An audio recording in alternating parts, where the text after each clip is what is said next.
তো কিয়ামত কায়েম হবে না। 5 নম্বরে জামেন থেকে একটা আগুন বের হবে। এই আগুন মানুষকে ওই কিয়ামতের ময়দানে তাড়িয়ে নিয়ে যাবে। কথা বলেন ঠিক কিনা?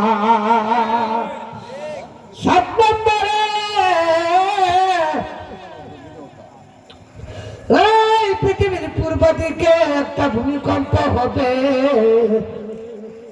এই পৃথিবীর মাঝখানে একটা ভূমিকম্প হবে, পশ্চিম দিকে একটা ভূমিকম্প হবে। আর ওই কিয়ামতের ময়দানে পশ্চিম থেকে সূর্য উঠবে।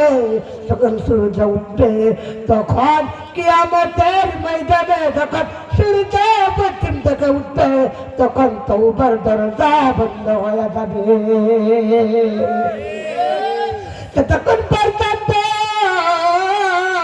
এই 10টা আলামত না হবে ততক্ষণ পর্যন্ত কিয়ামত কায়েম হবে না। আল্লাহ তাআলা কুরআন কারীমের মধ্যে বলেন, কুল্লু নাফসিন যায়িকাতুল মাউত। ও মুসলমান, তোমরা কি চিন্তা ভাবনা নিয়ে ঘোরাফেরা করো না? এই ময়দানে আমরা বয়ান শুনতেছি, যখন আমরা মোনাজাতের ভোর বাড়ি যাবো, বাড়ি যাওয়ার পর এরকম ঘটনা হতে পারে